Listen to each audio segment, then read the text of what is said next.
Hello everyone, मेरा नाम निखिल है। मैं साउर्थू कंपनी का एक मेंबर हूँ। मैं यहाँ कई सालों से वर्क करता हूँ। मैं तो आइए मैं आपको जो वर्क होते हैं मैं उनके बारे में बताता हूँ, क्या चीज़ कहाँ क्या बनती है और कैसे क्या प्रोवाइड होता है, मतलब क्या सक्सेसफुली है।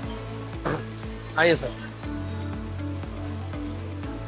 सर ये हमारी मशीन है जो स्क्रू कटता है, जिसपे मतलब हम स्क्रू वगैरह काटते हैं, चाहे किसी भी टाइप के स्क्रू हो, वो सारे स्क्रू इस पे कटते हैं। स्क्रू कटने के बाद हमारा जो ये सारे प्रोसेस जितने हैं, इस पे हमारा स्क्रू का हेड बनता है। कई स्क्रू ऐसे होते हैं जो सर जिनके हेड पे चूड़ी होती है, जो जिसकी प्रोसेसिंग हमारी यहाँ होती है। बाकी अदर नॉर्मल होता है तो हमारा इन मशीनों पे स्क्रू कटता है। ठीक है सर। और जो मेन प्रोसीजर है ये देखिए सर, जैसे कि ये अभी नॉर्मल है, ठीक है। ये इस पे हेड बनता है हमारा स्क्रू का। ये पहले ऐसे रहेगा, हेड बनने के बाद हमारा ये तैयार हो जाता है। ये स्क्रू का हेड है सर। हाँ जी। सर डिफरेंस ये है कि हमारे यहाँ इसकी हेड की जो गहराई होती है वो सेट किया जाता है कि कितनी गहराई है, कितना वो रखना है हमें। अच्छा, ताकि वो हाँ जी, स्क्रू ड्राइवर के हिसाब से गहराई रखी जाती है कि, और वो माल के ऊपर डिपेंड होता है कि मटेरियल कौन सा है, तो उसी हिसाब से हम हेड रखते हैं और उसकी गहराई पे डिपेंड करता है। ठीक है सर। और अदर ये सर, फिर ये हमारी प्लेट की मशीन है जिसे हम मिलिंग कहते हैं। यहाँ हमारे जितने भी प्लेट के काम होते हैं, जैसे सर ये देखिए, ये हमारा प्लेट है, अभी ये इसी पे मतलब इस पे वर्क चल रहा है। बाकी अदर जो सैंपल के लिए है, ये डिजिटल फीमर है, डिजिटल टीवी है, अदर बहुत सी प्लेटें ऐसी है जो हमारे यहाँ बनाई जाती हैं ऑर्डर के ऊपर बेसिस पे, जो हमारे पे ऑर्डर आते हैं उसी बेस पे। और ये सर ये वो है जिसपे जैसे हम इन पे प्लेटों में ड्रिल वगैरह होते हैं, होल वगैरह, ये उसके यूज़ के लिए है।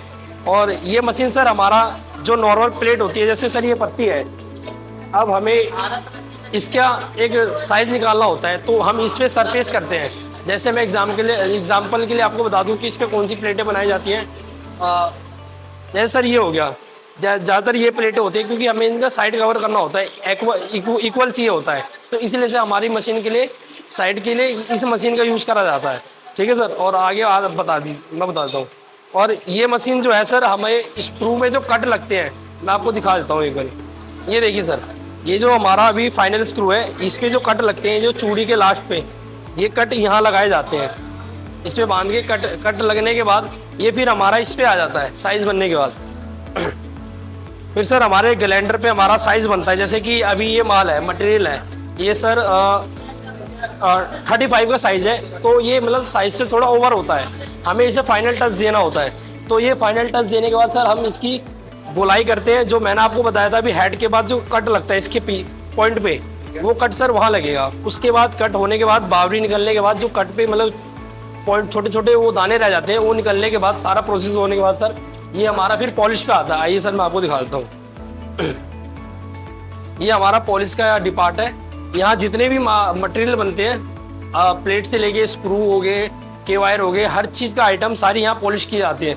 जैसे मैं आपको दिखा देता हूँ, अभी ये इसमें बन रहा है, ये टिटेनियम का आइटम है, ये आप देख सकते हैं। ये 42 इंची का है, ये फिक्स साइज होता है।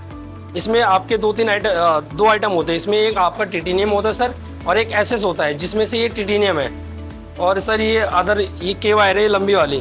ठीक है सर। ये भी अभी पॉलिश नहीं हुआ है, ये फाइनल होने के बाद हमारा ये फाइनल है सर। ये देखिए, ये फर्क है, ये अभी फाइनल नहीं है। ये फाइनल होने के बाद फिर इस पर दोबारा पॉलिश होगी पाउडर वाली।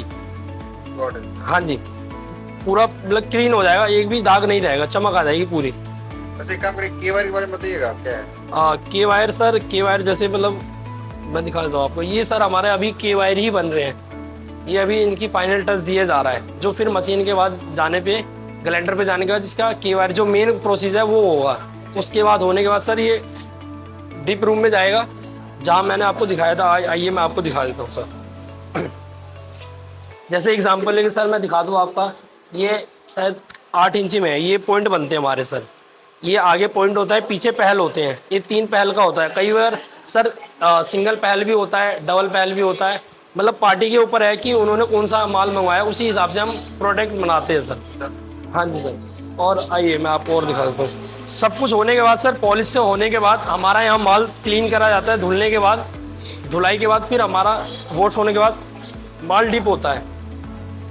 ये देखिए सर, यहाँ जितने भी आइटम है ये सारे पॉलिश होने के बाद ये फाइनल है। अब इसको हम इसमें डिप करने के बाद हम फाइनल करेंगे। फिर फाइनल होने के बाद कुछ मिनट यानी कि आधा पौना घंटे के लिए इसमें छोड़ा जाता है, 15-20 मिनट के लिए, ताकि जो भी इसमें बैक्टीरिया या वो छोटे छोटे पार्टिकल्स होते हैं जो मतलब जैसे होते हैं कि जंग के, वो जितने भी होते हैं वो सारे इसमें निकल जाते हैं, ताकि आगे चल के हमें कोई दिक्कत ना हो। कई बार केसेस ऐसे हो जाते हैं सर कि प्लेट में अगर कोई पार्टिकल्स रह गया तो बॉडी में जाने के बाद वो रिएक्शन कर जाता है, तो इससे आदमी का जाने का खतरा होता है। इसीलिए से उस चीज़ को ध्यान में रखते हुए सर सारी प्रोसेसिंग यही हो जाती है। अगर अदरवाइज कोई दिक्कत होता है तो वो रिटर्न में मतलब रिप्लेस में इसको दोबारा हम उसको ठीक कर देते हैं, इससे कोई नुकसान नहीं है। बाकी हम इस चीज़ का अदर पूरा ध्यान रखें कि कोई नुकसान ना हो। और बाकी सर जो टिटेनियम के लिए ये एसएस की डिप है और ये टिटेनियम का है, जिसमें हम ये इसमें ब्लैक कलर होता है, जो मैंने आपको सर अभी वायर दिखाया था वो इसमें कलर होगा केमिकल होने के बाद। ठीक है, थैंक यू सर, इतना ही है।